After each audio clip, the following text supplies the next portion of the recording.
Welcome back to the Dungeon Master's Block, the place where we come to talk about the Dungeon Master, the most important person in the game. With every conversation, we hope to inspire as many as possible to keep on Dungeon Mastering. And I'm one of your hosts, DM Derrick, aka How Not to DM. And I'm your other host, DM Neal, aka Jote Maniac. And today, we are talking about a very nebulous but important topic brought to us by our friend Eric Silver. We're going to be talking a little bit about feelings about being a dungeon master. We're going to get in touch with our feelings today, Neal. So we've already recorded it, so this intro and outro is after, and I can easily say that this is just going to be 3 DMs having basically an hour worth of catharsis with each other. And it's a really good conversation about what is different about being a DM now compared to 5 years ago, 10 years ago, or anything like that. And it is just a good, genuine conversation, talking about a conversation that you typically can't have. And so you can listen. Hopefully you enjoy listening to the 3 of us have that conversation. And hopefully a lot of it rings true with you too, so you know you're not alone out there. Today's Apple Podcast review is brought to you by Vincent. Vincent says, a good time for DMs level 1 to 20. I've been listening to this podcast for a while, and it's helped me make wonderful and interesting worlds for my players to enjoy, and allowed me to make my adventures more enjoyable. Thank you so much for making this podcast. You know what? Thank you, Vincent, for listening to this podcast. Literally, it is things like this. It is the messages we receive that make it. It's worth it. It's worth it every time to do this and get that kind of feedback. We also know that we probably cause a great deal of hardship on a lot of DMs. The same hardship that we go through in the sense that, like, now I have more ideas than I will ever have time to do, and I will just have to struggle and deal with that fact. Maybe that's part of the continued catharsis of this episode. We got a couple of new patrons to shout out as well. Shout out to Arthur Rudolph, who became a silver dragon just this week. And shout out also to Yelki Otten, or Jelki Otten. Apologies to you for slaughtering your name, but a new patron from last month. And those patrons are the kind of people that are getting to listen to and bring to the rest of us the extra content that we've put out. If you are following along or need to double check the Patreon, we recently had 2 How Not to DM style shorter interviews with some of our guests. And so the big thing also to throw out is you can actually add the RSS feed from the Patreon directly into whatever podcatcher that of your choice, and it'll automatically pop up with new episodes if that's something you're interested in. Yeah, so if you are familiar with the show I came from, How Not to DM, and you want to learn a little bit more about our guests, dig a little bit more into their strategies, running games, their background, that is a perfect place for you. But with that, let's head to the meat. I'm starving. We ain't had nothing but maggoty bread for 3 stinking days. Why can't we have some meats? Looks like meat's back on the menu, boys. Today for the meat, we have a returning guest, a special guest, a friend to us all, Eric Silver, the GM of Join the Party. Word on the street is they need more toxic listeners, but maybe we'll get into that. And the head of development at Multitude Productions. Eric, thanks for coming back on. We will definitely talk about this. I'm so happy to be back. It's been 4 years. Nothing has happened from April 2020 until now. It's all the same, but I'm happy to return now as crowned the best DM in podcasting. I'm so happy to be back. Done and done. So, Eric, you said nothing has happened since May 18th of 2020. I was joking. Yes, but lots of stuff has happened since then. Yeah. Okay, so we'll just skip that question then. You don't have anything. Yeah, just skip it.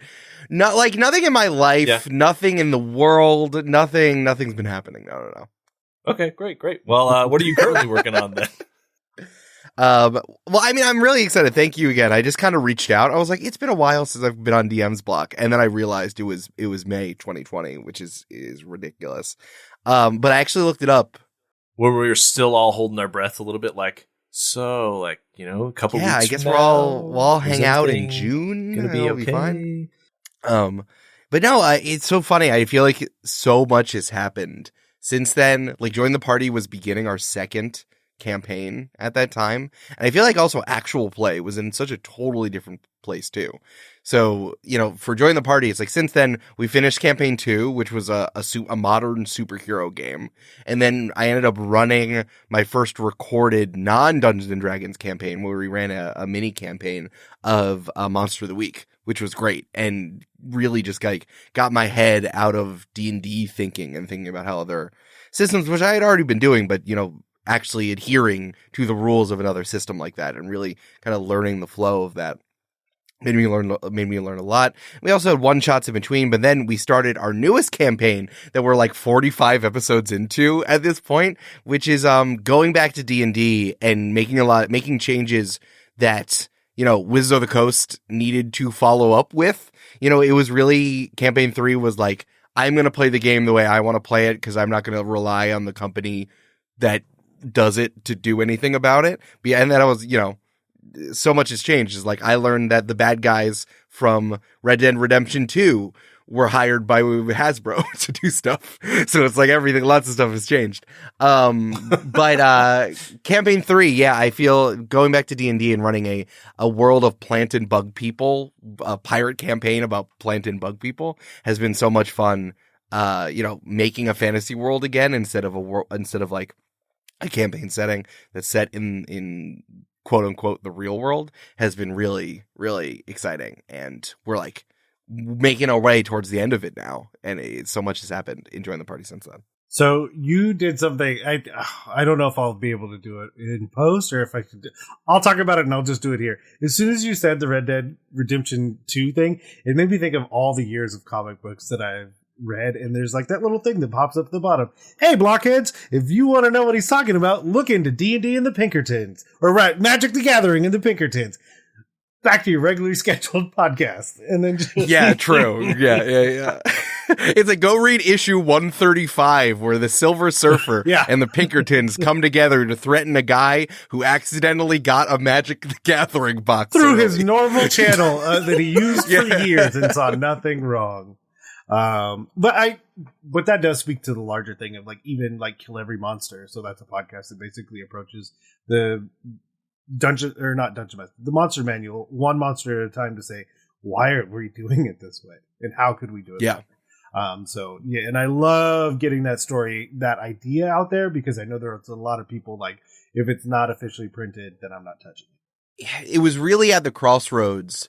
But when, like, hey, we should play other games other than Dungeons and Dragons and actual plays started to bubble up. And I mean, we saw that, we've certainly seen that as Dimension 20 and the Adventure Zone started playing different game systems. And the rubber really met the road in the beginning of last year with the whole thing with the OGL and the way that there is going to be no 6th edition. It's going to be a game. Dungeons and Dragons is going to turn into a games of service in the coming months, which, and who knows what's going to happen then. Yeah. Like, who even knows? Yeah, I'm telling you, D&D Plus, don't, I mean, you can laugh at me, whoever's listening, but if I see D&D Plus, I'm flipping tables and pointing at people on the street. Well, when? Like, let's be honest. Yeah. Yeah, that's what happens when you put a bunch of, old executives from video game companies on your board of a toy company. You're eventually going to go that way. That's just what happens. Yeah, it's just like so much has changed that I wanted to come back on here in 2024 and have one of the most basic conversations you can have on a talking about Dungeons and Dragons podcast, because I think there's so much more nuance here and different problems we're wrestling with than we used to when we started playing the game all the way back, even when 5th edition started, because of I think when 5th edition started is a really good place to talk about it, because it's like, all right, someone once described 5th edition D&D to me as like the tree kept growing and then eventually they cut down the tree and turned it into a canoe.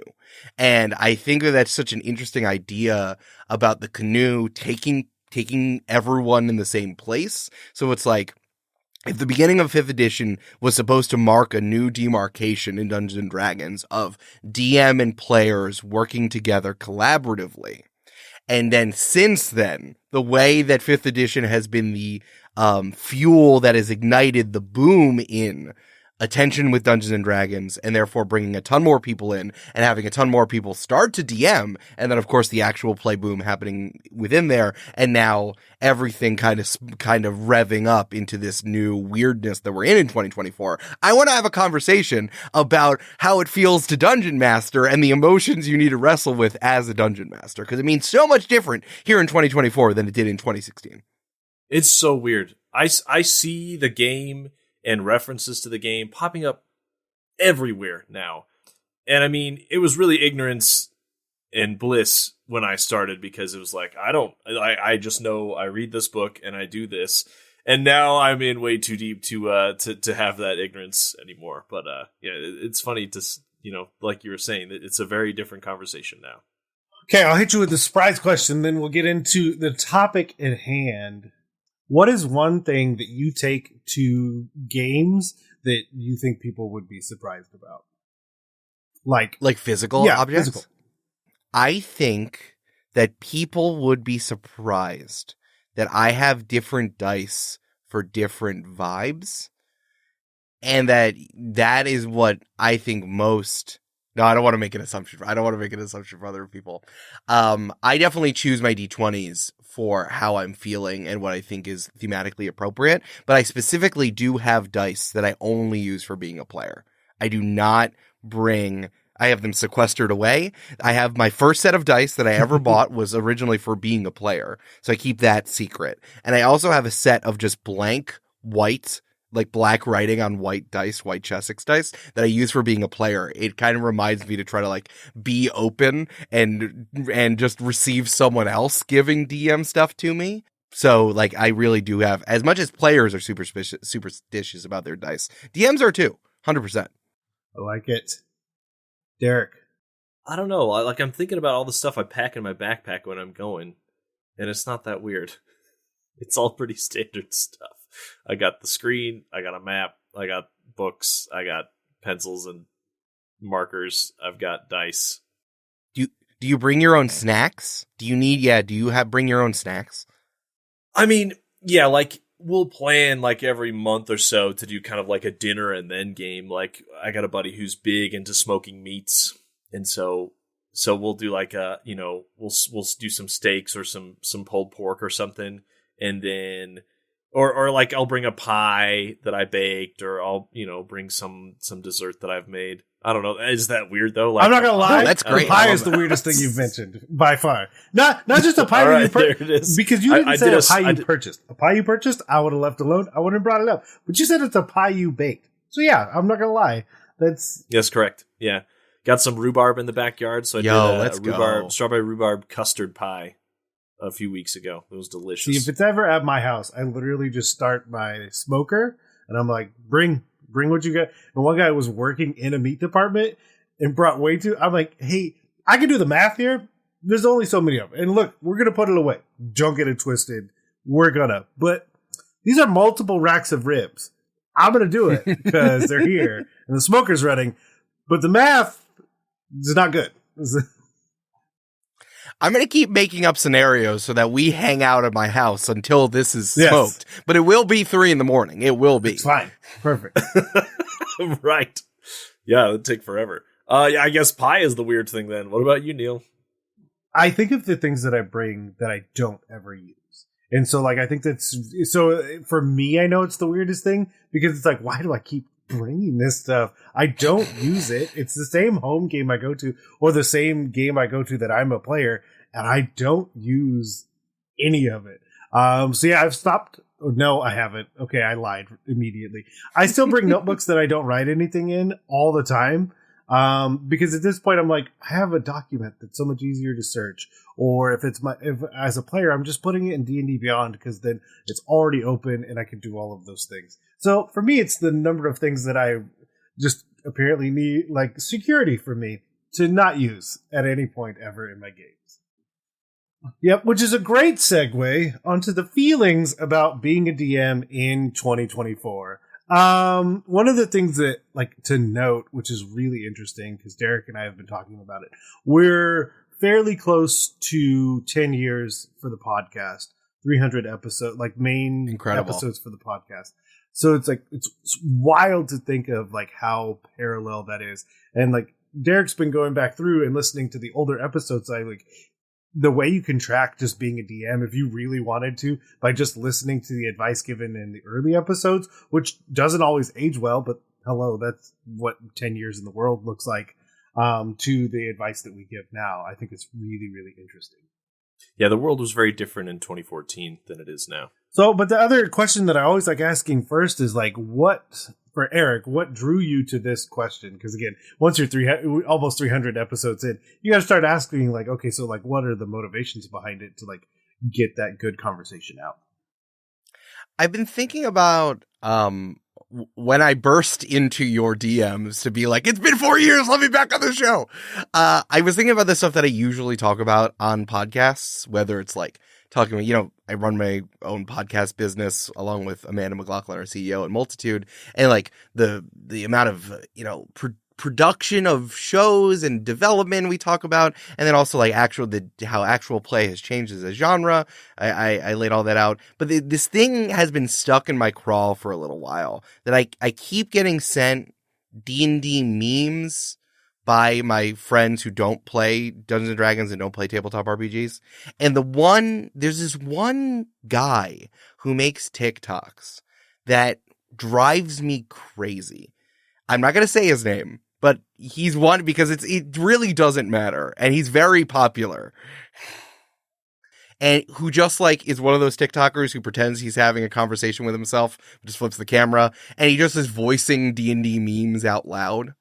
And the thing is that every single one of these, whether that's who the memes he is cherry picking or the memes he is that just the what are D&D memes and what the audience enjoys, they're always so aggressive towards the players screwing over the dungeon master, and the dungeon master either taking it on the chin, being like, LOL, my player is so great, or then needing to do something in return to be aggressive. Like, oh my god, my players power scale so much, so then I'm going to force them to fight each other. I'm going to force PvP.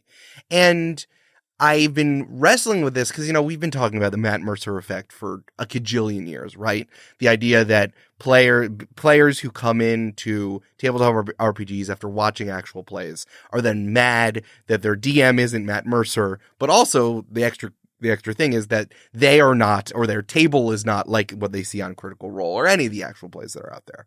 But I think this new thing that started happening is the pressure mounting on dungeon masters to then accommodate any amount of player shenanigans, because that's what they do on actual plays. And then that is like recodifying this like teacher-student relationship between DM/GM and players, which I think then is almost like the DM has more power, quote unquote, but the players are there just to be fun children and running around, as shown by how much like shenanigans happen all over their actual play, on top of the content mills that reinforce aggressive behaviors instead of just people talking to each other. And also the fact that like everything on the internet is playful aggression between the mass and the subject, whether we're talking about like chat to streamer, and also then players to DM, and also audience to content creator. I think it's just like everything's starting to ramp up, and it's really getting me kind of like antsy and making me look around and being like, there's a lot. I feel like so much is on my shoulders on top of trying to meet the artistry of that actual play then requires now. It's so two of my players are, I was trying to do the math. If you saw my fingers, I was trying to do the math, but they're 12 to 15 years younger than I am. And every time, I was trying to think if there was a time, every single time I hear a story about them being either dungeon masters at their table or just in general, the play style, I'm like, did you have fun? Because none of that sounded fun at all. And one of them is like, no, I absolutely hate it. And the other, which is a more interesting part for this conversation, enjoys it. and so is starting to be disenfranchised in some way to my home game because I play with people that have been, the guys that brought me into it in second edition. And so it is this calculated, slower paced. We are all working together. We are all doing the thing. And I could literally see, like, there's just not enough absolute unhinged chaos for you. And there won't be. Oh my god, that just stresses me out, you saying that, like, that needing chaos is a requirement. Yeah, and I was just like, I'm like, well, then where does all my work go? I'm just throwing it in the trash. Yeah.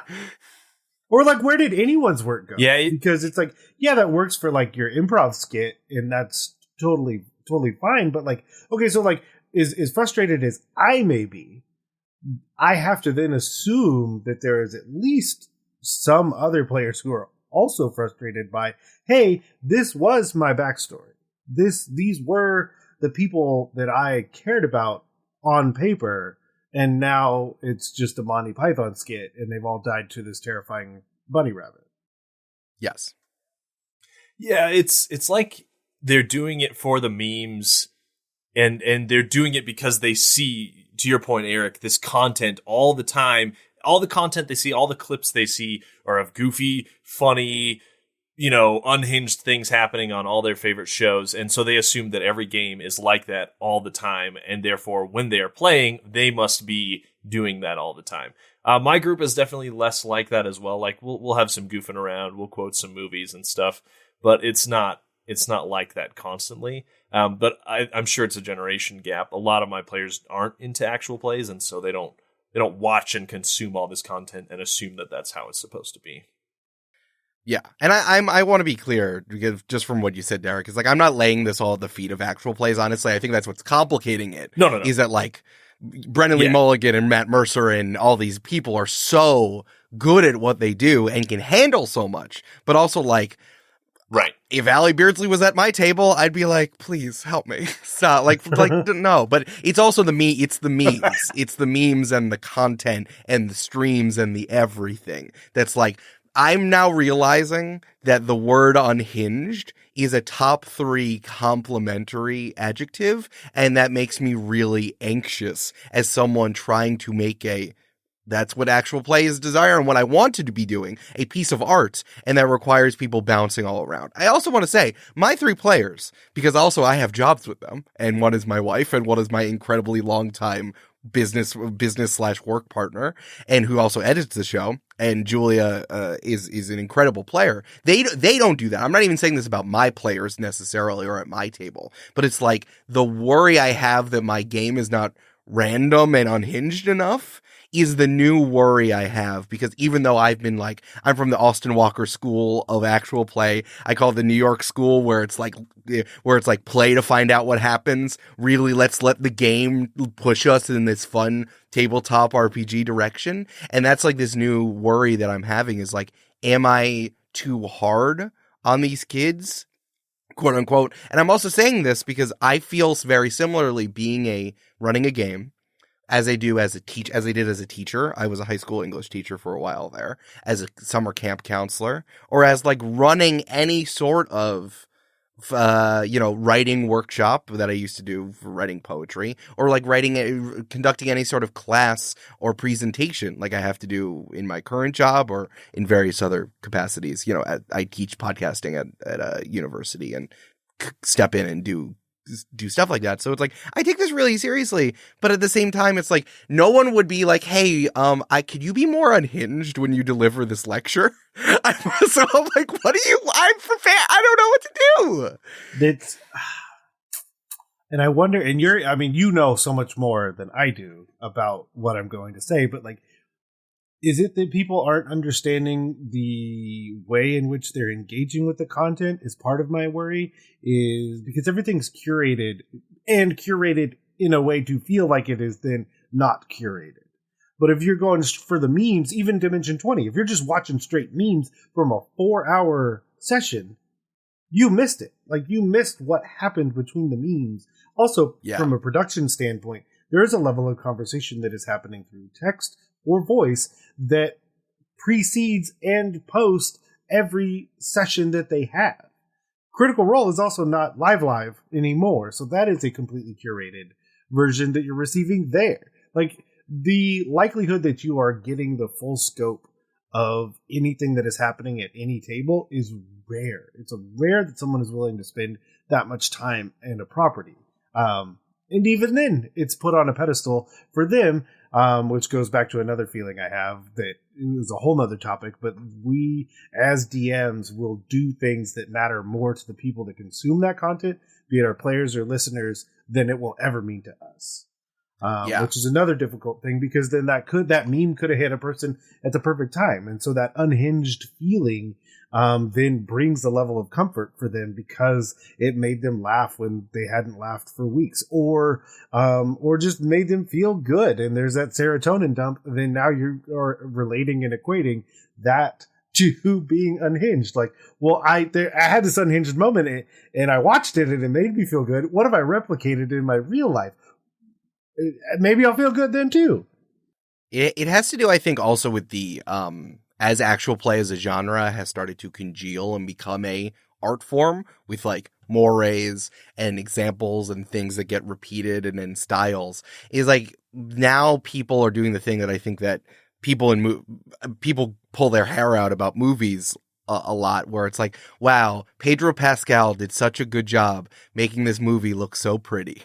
It's like, no, Pedro Pascal did quite a lot, but he sure wasn't the cinematographer, folks. And I think that that's the kind of flattening that's been happening, and we need more capital C crit in actual play, which I think that Rascal, the tabletop RPG website, has started doing, which I really love. And people need to say, like, when things work and when things don't work.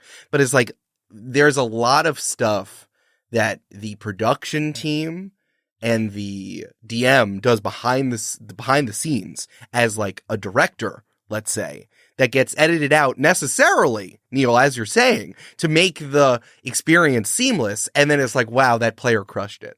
And it's like, I'm not mad at my player because I'm glad we elicited the feeling, but I wish we had like a little bit more media literacy in this country to understand just understand this stuff. It's like this new thing is now, DMs do so much more work. And I think in terms of like holding on to the game and the expectations of everything and corralling, like you are corralling cats, even if you have a not corralling cats game. I think that is the new stress that I have. The expectation that players should be allowed to be cats and run around and do whatever they want, while also the extra expectations of actual play that everyone else is bringing in. It's just like a level of stress that I hadn't had before. And I love, and I'll keep thriving on it because I am the best DM in podcasting and I love doing Join the Party and it's wonderful and I love doing it. But it's just like this new these nerves that I haven't had before, that I feel like no one can help me.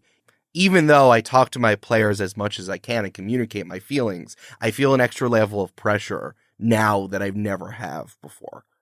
It's a far cry from drawing a few caves on some graph paper and, rolling some dice on some random treasure tables to see what's going to happen. It's so much more work than it ever started off being. I recently purchased. Oh man, I wonder if. I hate if I come away feeling that I did something because of the stress. I'll get over it. I'll get over it by the time I'm done with the sentence because that's who I am. But the idea is like I recently purchased someone's like 10-year haul worth of terrain that they created. So I purchased in one fell swoop 150 square feet of terrain. And I use it all the time now. And it's like, I can't tell the difference between, do I feel like I want to elevate my game to better captivate my players? And that's one of my key motivations behind this? Or is it just the allure of it for me? So yeah, now I have extra feelings that I get to go process. But the idea that like, there's always something, because you have to think of, the other thing I think of is, what do I compete against? The business term that comes to me is, what is the sunk cost fallacy? Because like there's not a big cost for a player to then not show up. So what are the things that would compete for my session? Which is a wild, wild way to think about it.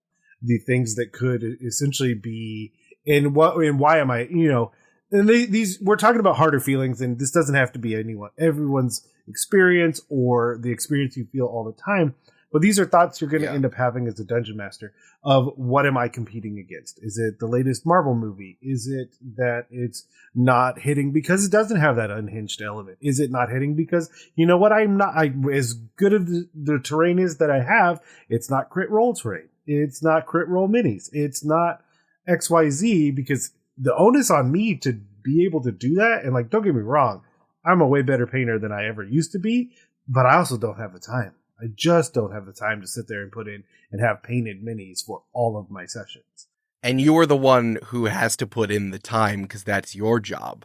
Like, are players putting in the amount of time painting minis, doing this stuff? No. And it's fine. Again, that's the relationship that's happening here. But acknowledging that it is, in fact, the burden of prep is going more and more and more on one person as that expectation grows. I don't think expectation is burdened on the players. It's burdened on the one person running the game, especially in the way that Dungeons & Dragons requires the DM to kind of say what happens the most. And that players, because of the way the game goes, a player can kind of just like and be told to roll dice and then say back to you, I got a 17, what happens? Like, I don't have that. I definitely don't have that ability to sit back at all. Yeah, and I realize now it's a lot geared towards the way that I approach the game as a player. I'm, and I've said it on the podcast before, but it really helps with this conversation. Is like, I am barely an NPC. I am not trying to rock your boat. I'll row the canoe right there with you. Like, I don't want, like, if you don't even talk to me, that's fine. Like, I'm not really worried about that. Like, I will just watch everyone else. I'm gonna bring minis. I'll bring extra stuff that I have. Like, I'm just so excited just to not have have all of the responsibility that comes with being the dungeon master. I think that this is also why I end up asking so many questions as a dungeon master. I'm like, what does this look like? What do you mean? How do you do this? It's like you're really trying to pull all players in and realize that they have agency over the things that they want to do, even if they don't know they have agency to it. But I think it's what's attracting me so much to GM-less games, like, and world building games where everyone has to do it together. One of the things I've been doing over the last 4 years is that I've been doing a lot more game design, ones that I usually that starts on Join the Party, but I'm so attracted to GM-less games now. I think it's because I'm like, we're going to play this out, and it doesn't help for me just to do it. For example, and this is a game that's going to come out really soon. I'm having it formatted right now, and I'm super excited about it. It's called Model Our Nations. I wrote it because I wanted to have that anime episode where all of the representatives of different world governments come together in a secret meeting. And I wanted to figure out how to play that out. And I'm like, oh, I should write a game that requires everyone to do that and control a character, and everyone has the agency of their own country coming together and doing it. It's real like Galactic Trade Federation from the prequels of Star Wars. I love it so much. It's so funny. It also made me think of Gundam, where like, but there's the flavors and the spins that you can clearly put on that to be like, well, you know what? I'm going to get my Gundam then. And well, okay, well, I'll get my Gundam then. I'm inspired by that one episode in One Piece, but also they did that in Black Panther too. When Black Panther had to like wrestle the guy on the waterfall. Yep. Like that was where I was first thought about it, this stuff years and years ago.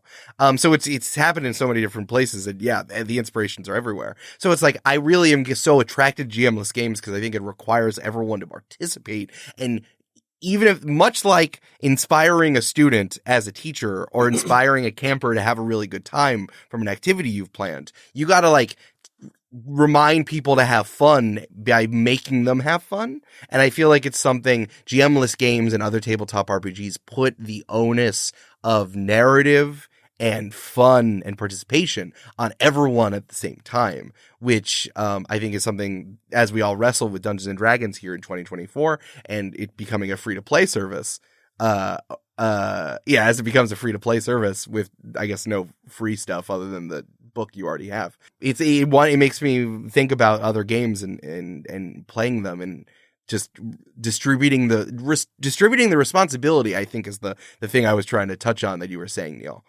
So, other than kind of like this crushing weight of expectation and that kind of stuff that you've been wrestling with, any other particularly negative emotions that you kind of want to touch on as part of the DM experience in 2024? Or should we move to the positives? No, I just think it's new because it's new on top of all the other stuff. Because it's always like, I had a games advice podcast for a long time that's currently on hiatus, Games and Feelings. And like every advice podcast, the answer is talk to each other, right? So it's always that.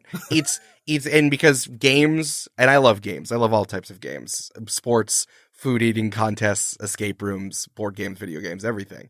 Most social interactions just come down to someone needs to speak up and say, I'm not having a good time, and then you have it. But the thing that's keeping people from doing that, the base level, what we were used to talk about being a DM in 2018, of like, it's now being overcomplicated by so many new expectations that we weren't anticipating. And like, if you're not all going around at the end of a session and saying one thing you liked about what the DM/GM did, it's like, how are you not providing any aftercare for this guy who just spent all this time doing the prep and you got to show up and have fun?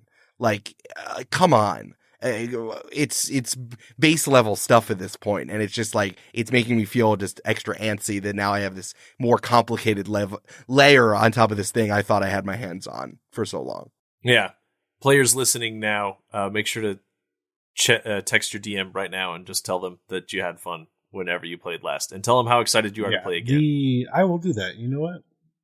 Dear Brandon, hey, thanks. Thanks for realizing I know everything about this module and still allowing me to play. So, because I'm like, because he knows you're not going to mess it up. He knows you're not going to mess it up. Well, that's awesome. The funny thing was like, yeah. So it's the Secrets of Phandelver, and they're like, well, we should go check in on this dragon. I'm like, I don't know. I mean, we could ask around and maybe check and see how powerful the dragon might be. Not interested in that? Cool party. Let's go. Oh, the dragon! I love how you said that like you were selling me a sponge that works really well. I'm like, I don't know where my line is, but I don't want to cross it. So we're talking to the dragon. Billy Mays here for this particular module. Yeah. Hey, since we're in front of the dragon, should we shoot it? I don't think you shot it. We died. We're in service to the dragon now. Cool. I will say, and I think it's, to transition to the positives. So Derrick, because like, I really wanted to come on and not just say I'm anxious for 60 minutes for sure. Right. But I think, Neal, you're touching on something that's like, you know, that thing where every so often this pops up that's like, everyone instead of a draft needs to do one mandatory year of, service jobs. I think, I wish. Can you imagine? I absolutely wish. Oh, man. My time in the food industry. Yeah, it can be anyone. You could go to the food corps. You could go to the clothing force. You could go to any of them. Clothes force. You could go to the Marines, which is working on a marina. That counts. But I think fast food reserves here reporting for duty. The in-house services. Yeah, there's so much. Yeah, I think that more than ever, there are smarks out there. You know, the wrestling term of a smart mark, of a smark, which is like when you know that wrestling is staged, but you still appreciate the artistry. I think that there's plenty more of that because there's more to learn. If you want to use your criticism brain, your capital C criticism brain, be like, oh, I really see what you're doing here. No one has ever known more about or seen more games than here in 2024, because you're watching or listening to actual play, so you see what other games look like, even if it's a simulacrum of what a game is, but still, you've never known what goes on in other games more than you do right now at this point in the future. So there's more smarks as players, people who appreciate that you are putting in the work or used to be a DM and now are being a player. I think that no one has ever been less afraid to run a game also here in 2024. So I think that most I don't want to put like a qualifying adjective here because I don't know, but more players than ever are appreciative of the amount of work that goes into it, which I think is nice. Yeah, I think because you still have those moments where like the veil gets lifted. Going back to what you had said, I wish it happened more when it comes to the production of things. But like it's so ingrained in my brain, and it couldn't have only been me seeing this for 10 seconds. But like Matt Mercer going into like the back closet and just digging through things to just find the piece of terrain, and this is after the episode airs, but like almost the behind the scenes of like finding the terrain, plotting this out, thinking through what could possibly happen, but knowing that it'll never happen that way, no matter how hard he tries, and going through the motions that like we are all going through. But like you said, millions of people have probably seen that and thought, and whatever subset of those people thought, oh wow, that's a lot of work. Wait a minute, is the person who's running my game doing all of this? Like, well, hold on, like that's amazing. Because the flip side, and these are people getting into it more recently, so I do so little. It almost feels like a paid gig. It's not, because they're longtime friends of mine, but they were like, we're really interested in the digital side of things. And I was like, yeah, I can facilitate that. They're like, oh no, we took a TV and built a frame for it and it'll be on the table. If you send us the files, or if you want to connect like your iPad or laptop to it, we'll just do that. So then like they're fully digital, like digital maps ready to go. They always bring food. Like it's like for them, like I think this is another newer thing. The frequency of play just doesn't happen. Like we all know that's been happening forever. You're not doing the 3-day sessions in a basement that looks like Stranger Things. Like that's just not how it happens anymore. If you're doing that, it's at a level that is very different. Are you going to D&D in a castle? Did you go on D20 cruise? Are you going to a cabin in the woods? Are you doing all of these things? Or you're a high schooler and you don't have anything else to do. Yeah. Bless you and enjoy that time, please. But I think they approach it, I think there's a group that approaches it more as an event than just a thing that you're doing. And so like for that group, it's straight up, we're like basically catered meals because there's enough of us. Like, I mean, yeah, you could cook, but like that's hard. And so they're getting trays of tacos and I'm like, yes, please, all day. And then, like I said, have everything set up with the TV ready to go. I literally just sit down, plug in, and start playing. It's so funny that you said the thing about food, because that used to be like the old bugbear, right? It's like, at least you could do is buy me a pizza, please. Well, I think that most people know that. I think also we've never been more therapized as a people than we have before. So more people are open to emotional conversations of like, I need this. Could you do this for me? And you're like, yeah, sure. Absolutely. So it's like people are more able than ever to have their emotions communicated and listened to, or at least and feed each other, which I think is very nice, especially because so many game interactions are just like trying to tell people the thing you want and it actually happening. The other thing I want to say is like, the Matt Mercer effect, I think, is not there anymore. Again, another old bugbear. It's different, but it isn't like, wow, I'm mad at you because you're not as talented as Matt Mercer. Like, that, I think that doesn't even make any sense anymore. I think more and more people understand that being different DMs have different skills and have different strengths and weaknesses. Like a baseball player is how I always consider it. Or like when you look at, or like a fighter in a fighting game, like every DM has strengths and every DM has weaknesses. Matt Mercer is incredibly good at voices, but your DM at home might be better than him at other things. And I think that might be something that's never been known before, which I think is kind of nice.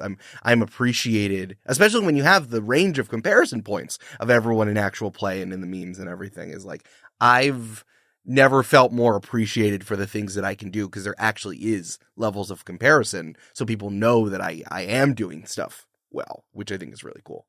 Yeah, I agree with you. I think the Mercer effect really was like a product of the explosion of popularity of Critical Role. Then all of a sudden there's tons of people out there trying or looking for a game and wanting it to be exactly the same before they knew about all of the rest of these shows, or before all of the rest of these shows kind of appeared, right? Like there being so many different shows out there.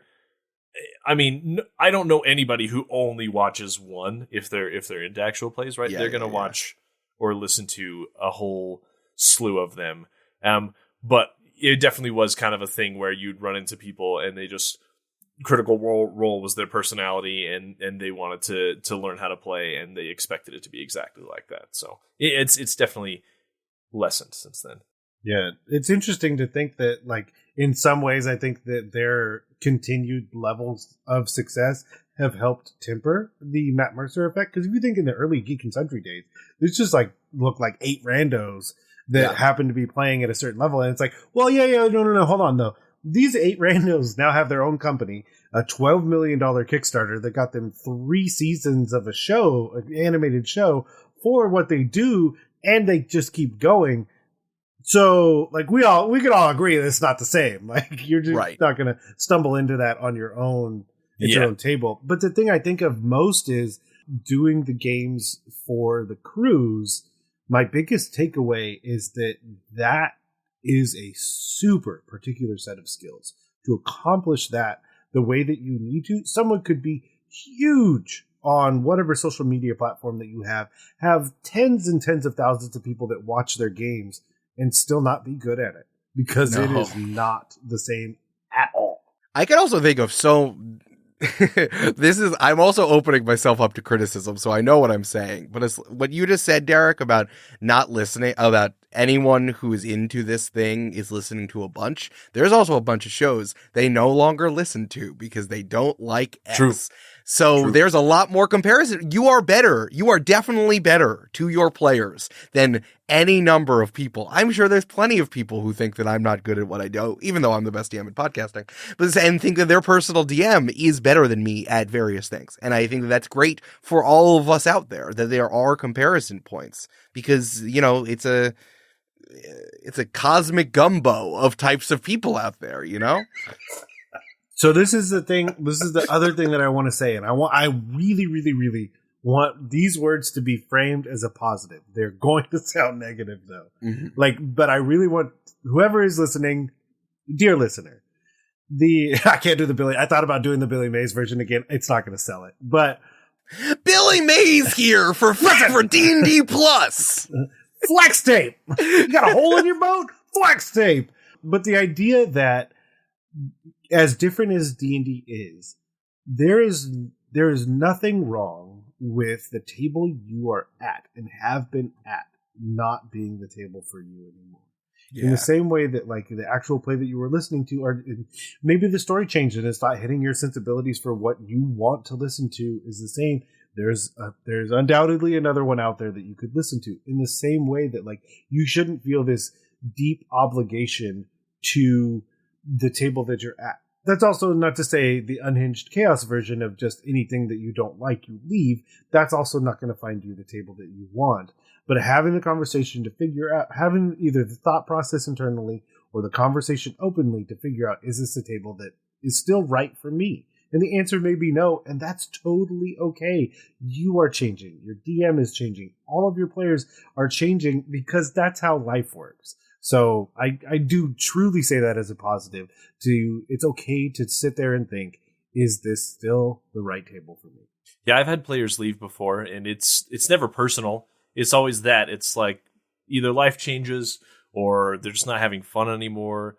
And it's not because I wasn't, facilitating the fun that they needed. It's just, I don't like this anymore, and I'm going to go, spend my weekends playing video games or reading or whatever. That's totally fine. Yeah, I don't hold any of that stuff against anyone making those choices. Like, we have such limited time as people who participate in capitalism and the careerism that we do. Is like, the reason why we're all doing this, and I wish I had this in my own, I don't, sometimes I have personal games that I don't have recorded, but right now I don't. It's like, it's nice to have unfettered imagination time. But if you don't want that, and you need to, as you said, go read or play video games or do a different hobby, go do it. Just, I don't feel, or it's like the social dynamics of this table does not make me happy. Go out and do it. From doing so much actual play, I have so much more empathy, I think, for people who don't do this in any sort of professional capacity, that I would just want to be like, do what's right for you, do whatever works as you as a DM, don't kill yourself or tell people that you're killing yourself, trying to prep all this stuff. But if you want to kill yourself and you want to put a cajillion hours doing this stuff and painting 5,000 minis, do it. This is your personal expression. It's like, we are all literally here to have fun, but that also extends to the players and the DM, and people need to be like checking in on each other. But I think that, as I said before, the most number of people are receptive to that idea as opposed to the past. Well, so I don't know how in the world. You know what? We've given this as homework before. Good Lord. If you haven't DM'd a game, go DM a game. And I would say even if you have DM'd a game, figure out how to DM somewhere else. Figure out if there's a spot at your local game store to allow you to do a game there. Is there a smaller local convention where you can sign up to be a DM? Is it a larger convention where you're going to Gen Con, but so I've done some work for AAW, like they were looking for GMs to help run their stuff. Baldwin Games is looking for GMs always to like run their stuff. Like try just go out into a different setting. If that's not a positive, it may just help you enjoy your players more. Yes, because I feel like saying that means you enjoyed the other people less. But it doesn't have to be that. It could also be that like it could just reinvigorate like your love for the game by getting out into a different set. Because like I did that at the cruise. Like my joy for the hobby exponentially increased because everyone there like is there for a very specific reason. Like I mean, just the sheer financials of it. Like obviously they're there to have a really good time, but like the idea that they all worked so well together, and what Tim and I do at every session is kind of like you were saying, like this really interesting check-in of like the whole campaign's done. We're literally just going to wish fulfill because I don't know that you're going to play these characters ever again. Like, let's turn this up to 11. And so I think about like, okay, so if I can do that and everyone has such a good time there, what are the ways I can do that at my home game? Obviously without breaking it, but like, what are these elements from these different spaces and places that I can either learn, no, I never want to do that, or I should be doing this all the time. So my homework suggestion is play or run in a completely different setting than what you're used to. Yeah, I think you need to dispel the grass is always greener from your head. Like if you are like, oh man, everyone else is having such a good time other than my table, it sucks. Go somewhere else and figure out that your table is actually really great for the things that it is. I think that my homework for all the DMs out there would be to write down the things you think you're good at and write down the things that you think you're not good at. And then try to work at the things you're not good at, but also write down the things you like about your table and the things you dislike about your table, and lean into things you like, and try to talk to somebody about the things that you dislike. Great homework. For me, mine is to, and Eric's mentioned this a couple of times, but watch an actual play that you haven't seen before, or listen to one you haven't listened to before, with that capital C, critical eye. And catch stuff that you do or don't like and consider adding it to one of your games. Or alternately, if it's one you've watched before, watch it again and pay attention to stuff that you think or stuff that they will have worked on behind the scenes to make this as special as it is. Like Eric was talking about. Oh, I love that. Stuff that goes on. Like imagine the amount of work that Dimension 20 puts into a tight 10-episode arc. And how much behind the scenes work there is to make that narratively satisfying. So watch an episode of Dimension 20 and then read the credits for that particular episode. Yeah, the other two to layer on both of those. One, really try and watch something that's happening live, full-fledged, no questions. It's live happening. Oh damn! Yeah, likely that's going to mean going to Twitch or something like that because that's a different ball game entirely. It'll illustrate both things, the production issues and the production work that is happening. The second thing to think about with the Dimension 20, there's a very likelihood that those 10 episodes were recorded over just a couple days, and they just brought extra clothes. Because I've done that kind of thing before, where it's like, okay, we got these 6 things that you need to do. I need you to bring 6 changes of clothes. We're going to have this random guy come in. You'll see him one time. He'll say whether or not your clothes are okay, and then he's going to leave. And like, he's like, nope, that pattern's too much. Nope, that's the wrong color green. Nope, that's not okay. These are fine. Like, he just told me about colors, which were okay or not okay. And I was like, well, I don't know that. I just never see that man ever again in my life. So yeah, like the production stuff is just astronomical. So the other thing the other great question is, where can people go to find all of the work that you're doing? Yeah, you should definitely listen to Join the Party. That's my other homework. Absolutely. Listen to Join the Party. It's really wonderful. I've spent so much time working in the actual play space, and this current campaign of Join the Party, of doing like a big pirate campaign that feels like anime inspired in the way that like episodes really follow one after another, and you gotta, like, what happens in one episode really has consequences on the next episode. It really feels anime. Out of all the genres of TV out there, something about anime feels like it's the most cause and effect. Maybe just how it's produced or something. I don't know. I've been so deeply inspired by One Piece over the last few years.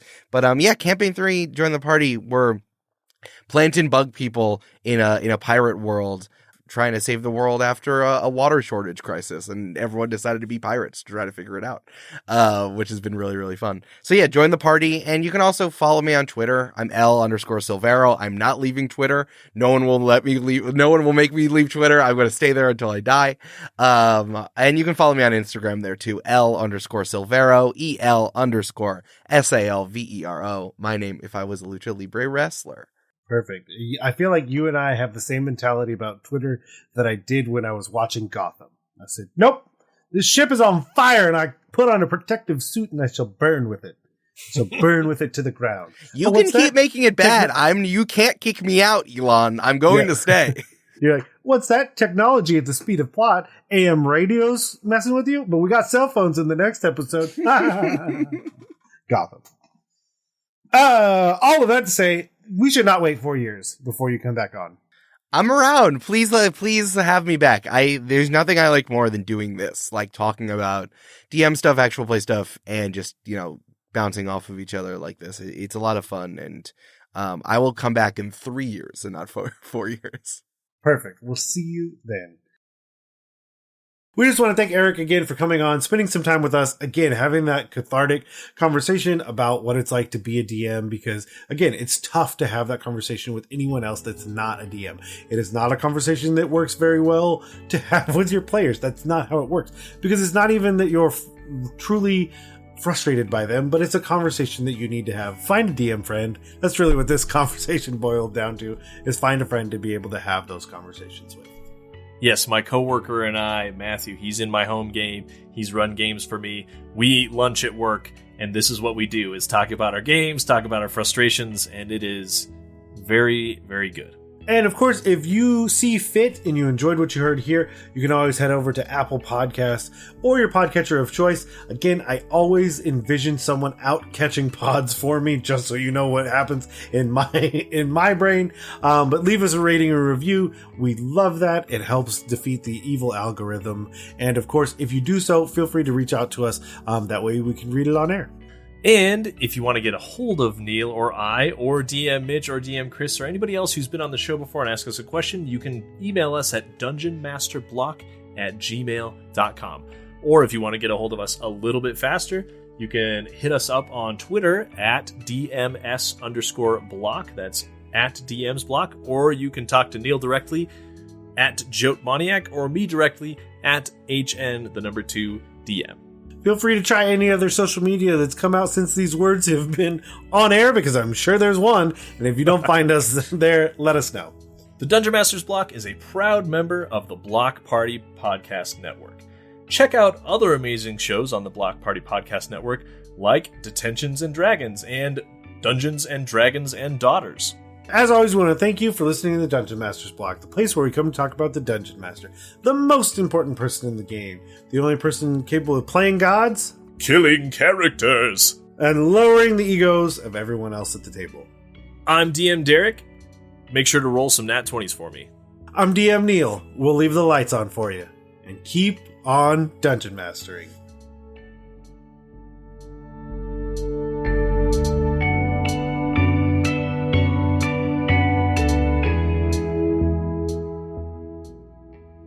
It's not inspiration, it's not wisdom, and it's bad advice.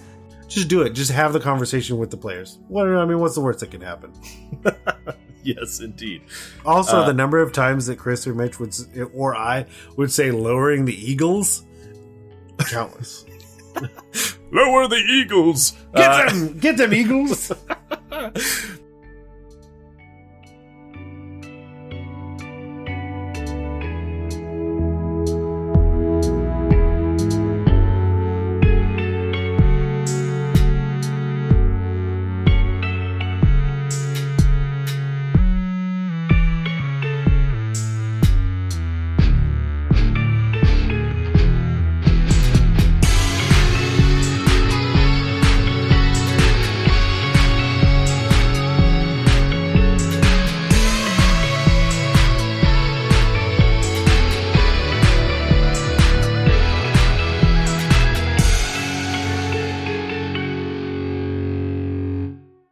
Goodbye.